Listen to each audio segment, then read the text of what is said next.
Okay, real talk. How many times have you spent hours doing something only to realize it didn't actually move the needle and give you the results you wanted? You were busy, like really busy, but did you actually accomplish something important? How many times have you maybe rearranged the sales page for the 50th time instead of actually going out and selling the offer? Guess what? You might be stuck in the busy bee trap, and today I'm gonna talk to you about how to get out of it. Because being busy is not the same thing as getting results, even though we've kind of been taught to believe that it is. If we haven't met yet, my name is Isabel, and on this channel, we talk all about embracing your weird in order to build a better brand, business, and life. So let's go.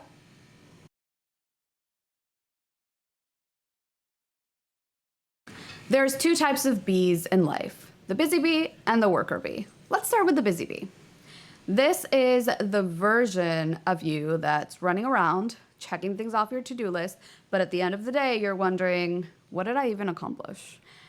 Being a busy bee feels productive in the moment, but it's all about the hustle, the meetings, the emails, the endless tweaking of your website. But at the end of the day, what it really is productive procrastination in disguise. You're doing something, but it's not necessarily the right thing or not necessarily the thing that will move the needle. Raise your hand if you've ever spent an entire afternoon rearranging your closet by color instead of, actually doing the laundry, for example, or calling to get maintenance on your washing machine, the things you actually should be doing. Or maybe you've rearranged your entire living room for the third time, but you still haven't found time to plan your meals this week, even though health is supposed to be a priority for you this year.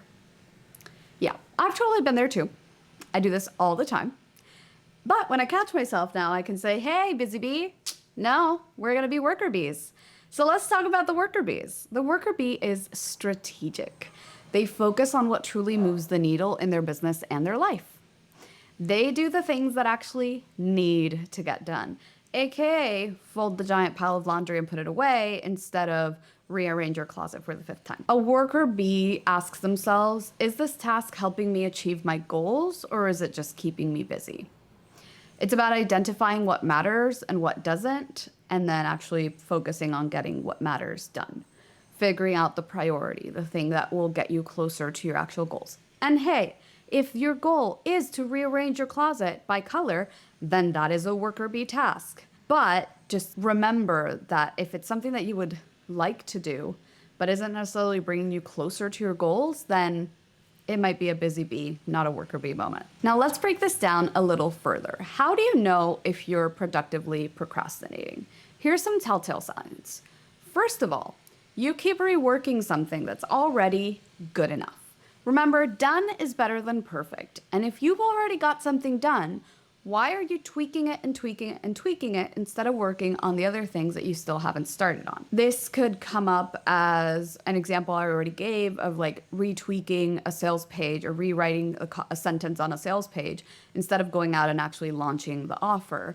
It could come up as folding your jeans in your drawer and like the KonMari method for the 15th time because they aren't perfect yet, instead of moving on and folding the shirts that you need to fold, right? This can come in big ways or in little ways. The second thing is you focus on low priority tasks because they're more fun. And I know more fun can also mean more easy, I will say. But basically, organizing your email is a little more fun than replying to the emails that are hard to reply to.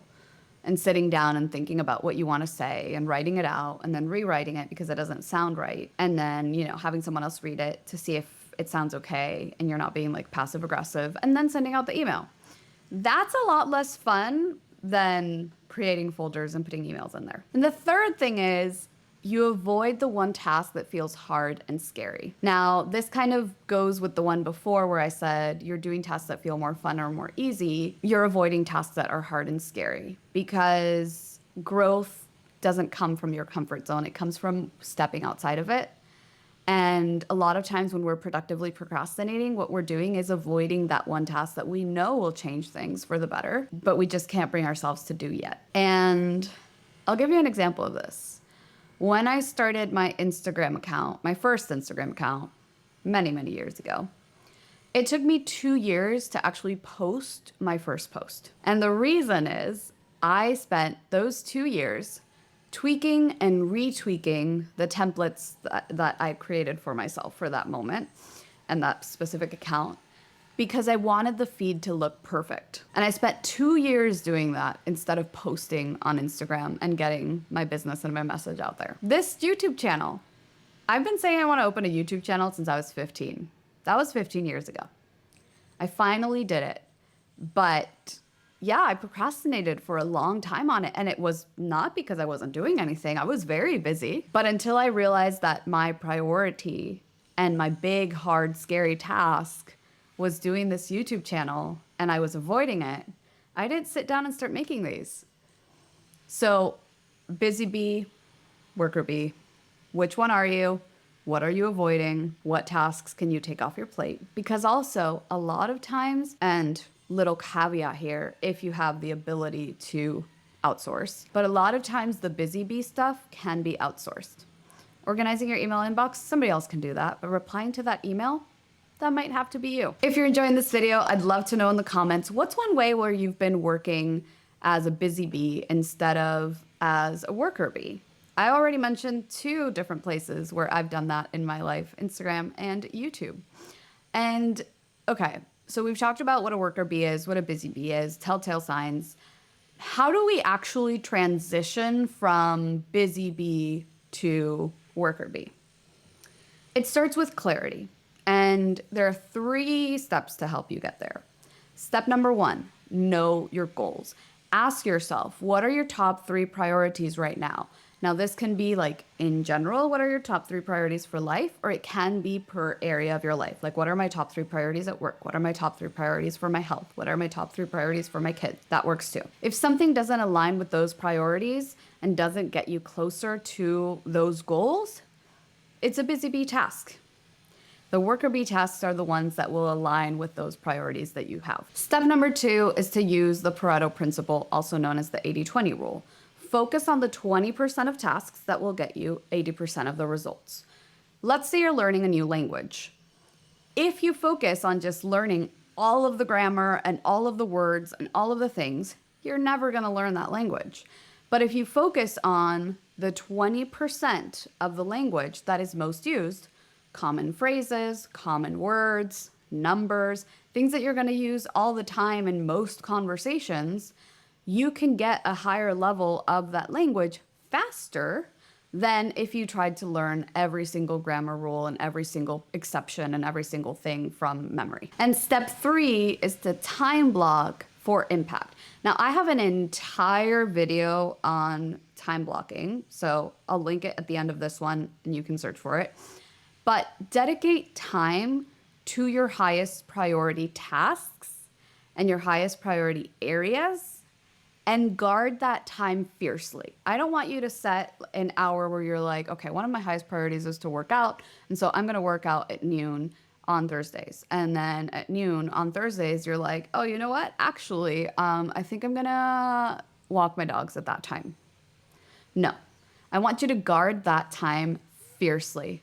Guard it with, treat it like a meeting with your future self. The future self that is killing it, by the way, because the present self actually is doing the things that it wants to do. That's the mindset shift, right? That time, you're guarding it as if you had a meeting with your future self. And you're working with your future self because she's showing you how much you are achieving and how much success you have because you guarded that time fiercely in the now and the present. Here's the thing. Being busy feels rewarding because you feel like you're getting stuff accomplished, but it's not the same thing as actually being productive and actually moving the needle. Worker bees make progress. Busy bees buzz around in circles and think that they're getting somewhere.